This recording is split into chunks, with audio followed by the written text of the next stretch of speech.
Well, welcome. This is Ben and Mary Louise Lopane. They joined, when did you join? I believe July of last year. July of last year. All right. So give us some context, a little bit background, what your story is, and how you found lifestyles. Mary Louise and I are engineers, and we moved we moved to Houston together, and we've both been working ever since. And one of our family members is a member here, and he recommended, hey, you go attend the 2-day seminar, and we did. And David was really funny. He likes Marvel, and I like Marvel, and so for no other reason, we joined. For the just That's funny. and so we heard about it through a family member. Well, I just have one real quick question. You're both engineers. Yes. How do you decide what to eat for dinner when you go out? Or do you decide We for have 4 a hours? hard time with it, actually. We usually go to. Oh, okay. That's true. I just want to know who was in charge. Okay.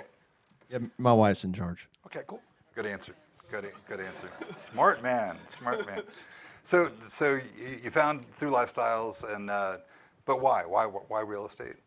Well, what lifestyle teaches is that it's about income replacement. I think that's two words that are very important and very critical. Like when you think about, how do I get wealth, or how do I accumulate wealth? And we really thought about lifestyles as income replacement. And that is so critical because it doesn't matter if you have $1 million in the 401k.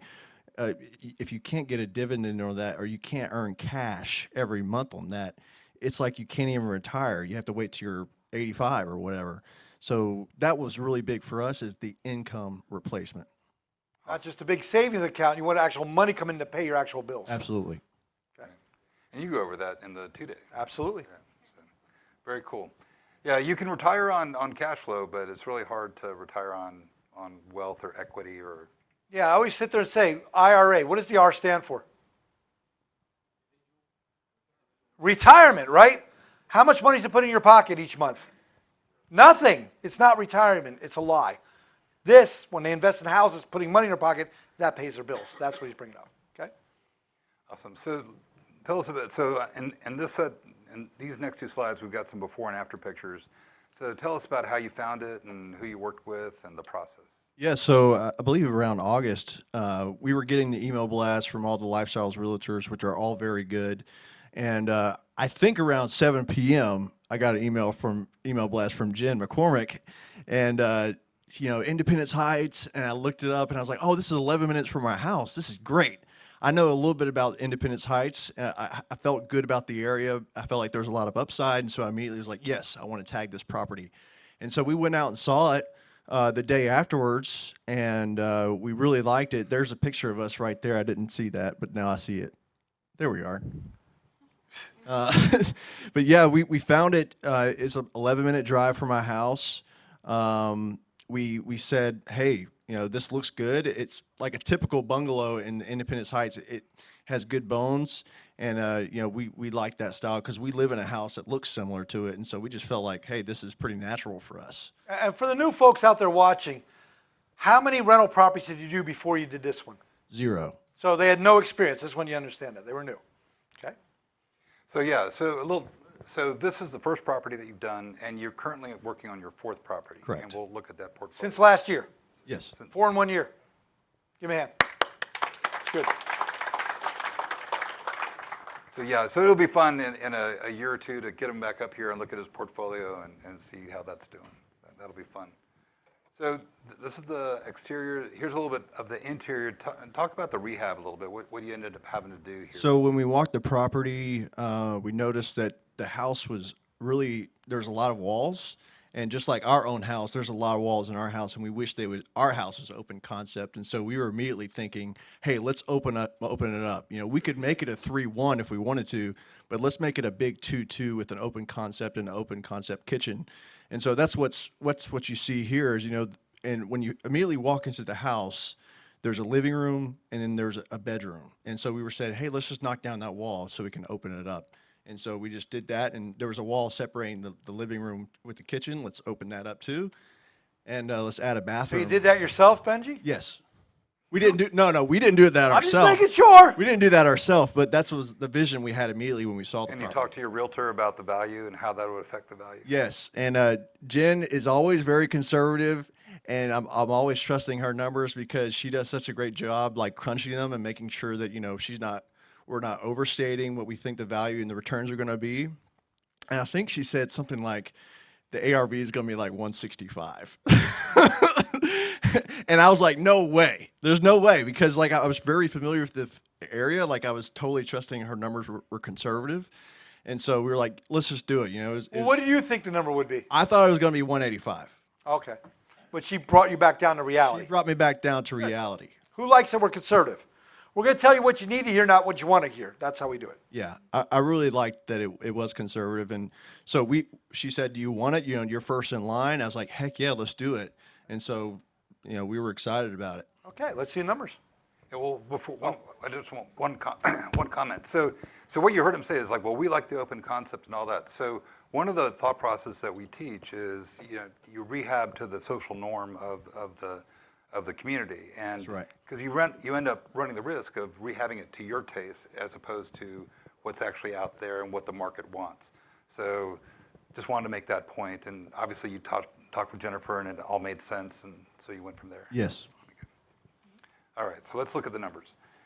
So you ended up buying, so it actually appraised for 200. How'd that happen? Yeah, so we didn't. She was like 165. I was like, no, it's got to be at least 185. And then I was just like, okay, let's just assume 165. Even if it's 165, it's a good deal. It's 10 minutes from my house. I'm okay with it. Okay. And so we immediately, put down earnest money, and we got into the deal for, I think the purchase price was 95. And we got the appraisal back from Capital Concepts at 200, and they were like, "Wow, this is great! This is much more than what we expected." And this actually happened during COVID. Like at the time during COVID, no one was really thinking about, I'm going to, buy a bunch of properties. But we were just like, "Hey, I think the model works no matter what." And it turns out that was actually a good time to buy because I think material and labor costs were lower. And people were selling homes at a much bigger discount than they are today. And so it looks like we bought it for 95. It appraised at 200, 105,000 equity capture. Well, let's go. Let me read through. So you appraised at 200. You purchased for 95. You had a total equity a gross equity of 105,000 to work with. Right. Then after the rehab and closing, you were left with equity capture of 40,000. Correct. So then your cash out of pocket was almost $21,000, which resulted in almost a 200% return on capital gain. Who'd be okay with that? Not bad, right? Very nice. So you added $3,240 to your annual income through the cash flow for an annual cash-on-cash return of 18% tax-free. How about that? Give a hand, please. Give me a hand. That's good. Very well done. And this was your first property. Yes, this was our first property. Right. And So that's a good base hit to get started. yeah, we were thinking as long as it's a base hit, we were happy about it. But I think this one was one of our better ones, actually. Yeah. Awesome. And so we've got a slide here on your portfolio. So we've talked about the first house. The second house is rented. You've got 2 under rehab. You really kind of dove in after this, right? Well, I figured that the first deal went so well. Why not keep going? And so we're just like, So you guys know it's like cheddar chips, the Pringles. Can you ever eat just one? Who eats half the thing? Yeah, I'm not waiting. Yeah, and this is very typical. I mean, I remember when I first bought my first one, it was like I bought it and all that fear just kind of goes away. Could you talk about that about the fear? yeah. So Obviously something happened here. yeah. So the first time when we got into the property, I was so scared. I was like, I don't know what I'm doing. I'm going to lose all my money. I'm going to be worthless. And I think, Doug, we just paid attention to what you were saying and just listening to what you had to say about here's what you should do at this step. Here's what you should do at the step B, step C, D. Here are the obstacles that you'll run into, and here's what you're supposed to do. And so we just try to pay attention and listen to the community at Lifestyles, because there's a lot of people that know a lot of things. And if you just listen to people, you can learn a lot and apply that to your deal. And so at first we were very scared. We were pretty nervous, but by the time we wrote it out, we were like, wow, this is a lot easier. Let's try to scale as soon as possible, because I think, the best thing you can do if using your W-2 is to scale up as many properties as the Fannie Mae, Freddie Mac people will let you do, and try to get there as quickly as possible. And so we just kind of ran with it afterwards. Yeah, and one thing I wanted to add, Ben had mentioned before, so we live in the Heights, and our first property was in Independence Heights, which is just north of the Heights. So our next 3 properties are all far away from our house. So I wanted to add as well, similar to you, Derek, we were like, oh, I was probably more skeptical than you were. We don't need to be investing far away. We're probably going to be doing a lot of work there. It needs to be close by. And we did go by pretty frequently from the first one just to make sure things were happening. Like, are people doing what they're saying they're supposed to be doing? But after that first experience, these next 3 properties we really haven't been to very frequently whatsoever. Do you visit them like once a week? No. Once a I mean, month? during COVID, we were obviously both working from home. So Ben was, there's some days you were going, not multiple times a day, but he was obsessed with the process, just wanted to make sure it was working. And just so you know, we have folks watching from all across America. We have people from California buy properties just like this in Houston, and we do it all digitally through the phones. They'll buy 10 houses, never even seen them. So I know that sounds scary, but as you get more comfortable, you'll understand this process. Yeah. I just wanted to add that because our one of our 3 is actually down in Hitchcock, Texas, which is pretty far down by the water, which obviously who has time to sit on 45 all that time? 'Cause Wonderful I 45. do not. Yeah. Okay. Now look at this, guys. They gave themselves a raise, not their boss, of an extra 25 grand a year. Who'd like an extra 25 grand a year tax-free? Not only that, they have close to $90,000 in equity within a year. Who'd like to make an extra 90 grand? Think about that. Give them a hand. That's huge, guys. Very well done. Very well done. So, how has this changed your life? Again, it goes back to if you have income replacement, it gives you a lot more options, and I'm a little bit more excited, if not a lot more excited about our financial That's how future. excited an engineer gets after they make 90 grand. That's really the most excited you'll ever see me. So but we are very excited. And I'd love for Mary Louise to retire at some point. She works a lot harder than I do, and so I'd like to give back to her at some point because she really does work hard. And we want to raise a family one day, and want to just give us an option on how we spend our time together. All right. Very good. So, any shout outs to people on your team that? Yeah, we have a few shout outs. Doug, obviously, thank you so much for mentoring us. You do an excellent job, and I would highly encourage anyone who's out there who might be a little bit scared about joining. Once you join and you talk to someone like Doug who knows what they're talking about, you feel a lot more at peace with it, and you feel a lot more comfortable investing. So thank you, Doug, for that.